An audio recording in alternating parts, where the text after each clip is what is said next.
and welcome. You're watching News X and I'm Megha Sharma. NEET paper leak has once again brought the focus back on the need for stronger safeguards in India's examination system.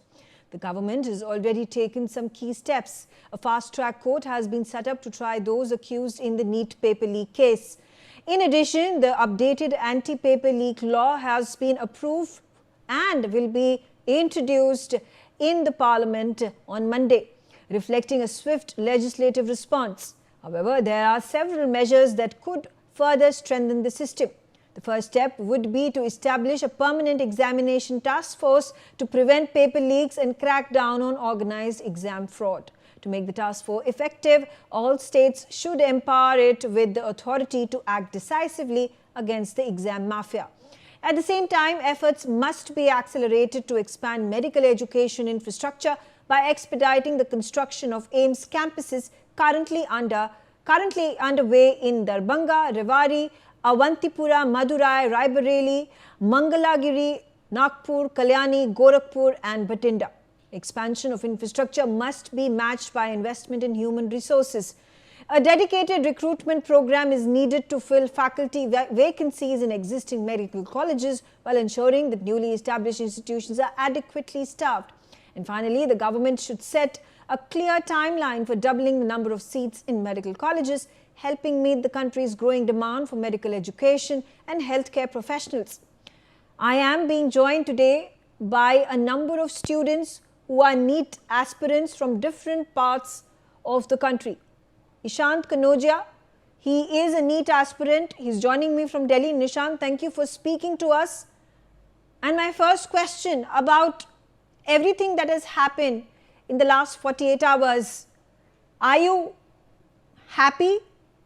Are you satisfied with the action the government has taken?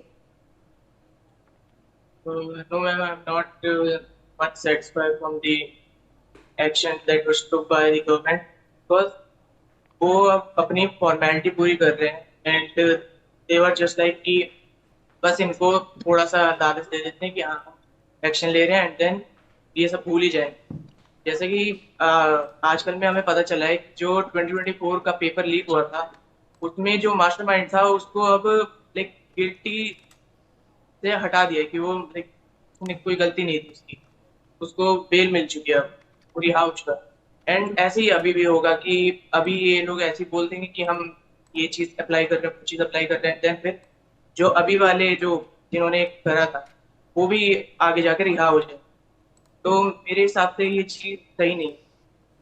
तो क्या आपको लगता है government pressure में आके ये action ले रही है क्योंकि इतने सारे प्रोटेस्टर्स, इतने सारे यूथ जमा हुए थे दिल्ली में जंतर मंतर में, इसके कारण गवर्नमेंट के पास कोई चारा नहीं है पर ये अनाउंसमेंट्स करे? यस मैम, वो फॉर श्योर प्रेशर के अंदर ही है अभी, बट वो बस अपनी मनमानी अभी चलाना चाहते हैं कि अपना भी काम निकल जाए और बच्चों को भी सेटिस्फाई कर दे. पर जो चीज वो कर रहे हैं उससे बच्चे सेटिस्फाई नहीं होंगे क्योंकि उस चीज से बच्चों को कोई फायदा ही नहीं होगा एट द एंड. वो बस हम बच्चों के खिलाफ ही जाएगी वो चीज बाद में. आपको क्या लगता है गवर्नमेंट को क्या करना चाहिए जिसके कारण जो हमारे एजुकेशन रिफॉर्म्स हो, एग्जामिनेशन रिफॉर्म्स हो, वो स्टूडेंट्स को, वो हमारे यूथ को हेल्प करे? सबसे बड़ा रिफॉर्म तो यही होगा कि जो टीचर्स सेट करते हैं पेपर, जो क्वेश्चंस बनाते हैं, उनको एग्जाम से 2 से 3 महीने पहले उनको एक क्वारंटीन जोन में रखा जाए जैसे कि चाइना एंड साउथ कोरिया के एग्जाम्स में होता है. एंड उनको वहां पर सिर्फ लिमिटेड कनेक्शन दिया जाए इंटरनेट का जिससे कि वो बस क्वेश्चन रिसर्च कर पाए या फिर और चीजें. उनको ना उनकी फैमिली से कोई कनेक्शन होना चाहिए उनका वहां पर और ना ही और किसी इंसान से. फिर जो पेपर जब बन जाए तो फिर उनकी जो प्रिंटिंग होनी चाहिए वो भी गवर्नमेंट के अंडर ही होनी चाहिए, ना कि किसी प्राइवेट डिपार्टमेंट को कोई टेंडर दे देते हैं ये लोग, वो चीज भी नहीं होनी चाहिए. एंड देन जो डिस्ट्रीब्यूशन होता है वो भी गवर्नमेंट के अंडर ही होना चाहिए, अंडर सिक्योरिटी.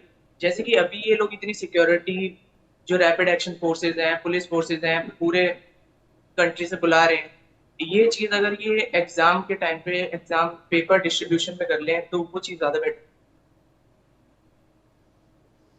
आप नीट एस्पिरेंट हैं, क्या आप अगले साल नीट का एग्जाम देंगे और आपके क्या क्या कंसर्न्स हैं आपके पास, क्या डाउट्स हैं आपके, क्या फियर्स हैं? मैम, जिस हिसाब से अभी देखा जा रहा है चीजों को कि अभी भी ये चीजें चलती जा रही हैं, कोई एक्शन प्रॉपर लिया नहीं जा रहा है, उस हिसाब से लगता नहीं है कि मैं अगले साल देना चाहूंगा पेपर। और डर हमेशा यही लगा रहेगा कि अगर हम अभी एग्जाम दे देंगे फिर उसके बाद फिर वापस हो जाएगा, फिर वही सेम, ये पूरा लूप होल बन जाता है कि इसी में साइकिल में चलते रहे। क्या आपको लगता है जो वो डर कोचिंग सेंटर्स हैं वो भी कहीं पर रिस्पॉन्सिबल हैं पेपर लीक्स कराने के लिए, ताकि वो गारंटी दे सके कि हमारे कोचिंग सेंटर से इतने सारे लोग एग्जामिनेशन को क्लियर कर पा रहे हैं? यस मैम, होता है मोस्टली। लाइक जो काफी रेप्यूटेड कोचिंग सेंटर भी होते हैं वो भी ये चीज करते हैं ताकि उनकी जो पब्लिसिटी है वो काफी अच्छी हो जाए, उनके पास और स्टूडेंट्स हैं ज्यादा, एडमिशन ले। एंड इस चीज को भी like, थोड़ा सा लिमिट करना चाहिए कि जो अगर किसी कोचिंग सेंटर से ऐसा पकड़ा जाता है तो उस कोचिंग सेंटर को बंद कर देना चाहिए, एंड जो उसका ओनर है उसको भी उस पर भी स्ट्रिक्ट एक्शन लेने चाहिए। ये आपका क्या परसेप्शन है, आपकी क्या ओपिनियन है कॉकरोच जनता पार्टी पर? क्या आपको लगता है कि वो ट्रूली हमारे देश के स्टूडेंट्स और यूथ के रिप्रेजेंटेटिव्स हैं? उनको किसने ये अथॉरिटी दी कि वो हमारे देश के स्टूडेंट्स के रिप्रेजेंटेटिव्स बने? मैम, ये तो हमारे लिए डेमोक्रेसी का पार्ट है कि हम अपने लिए आवाज उठा रहे हैं। अब जो सारे स्टूडेंट्स हैं अगर वो एक साथ ऐसे आए तो उनकी कोई एक आवाज नहीं होगी। जो कॉकरोच जनता पार्टी है वो एक कलेक्टिव साउंड बन रही है, जो स्टूडेंट्स हैं उनके लिए वो एक सामने आके सबके तरफ से बोलती है। अगर सारे ही स्टूडेंट्स आके एक जगह पे जैसे पहुंच जाएं तो उस चीज का कोई हल निकलेगा नहीं। जैसे कि अभी प्रोटेस्ट में भी देखा गया कि जो मेन इनके लीड हैं, जो अभिजीत दिप्के हो गए और जो इनके सौरभ दास वगैरह हैं, उनको जब इन्होंने कैप्चर कर लिया तो जो पूरा प्रोटेस्ट था वो पूरा इधर उधर होने लग गया, क्योंकि उनका कोई फेस नहीं था, उनको गाइड करने वाला नहीं। तो सबसे इम्पोर्टेंट चीज तो गाइडेंस ही होती है, जो कि चीजें भी दे रही है। और उसके बाद अगर ये कर भी रहे हैं हमारे लिए, कम से कम किसी ने हमारे लिए सोचा है वो चीज। कोई मोस्टली लोग इनको यही बोल रहे हैं कि हाँ ये नैरेटिव बना रहे हैं या पॉलिटिक्स में आना चाहते हैं। ठीक, अगर आना भी चाहते हैं तो कोई बात नहीं, आए वो तो आए, कम से कम हमारे लिए अच्छा तो कर रहे हैं वो लोग। निशांत कनौजिया हमारे साथ जुड़ने के लिए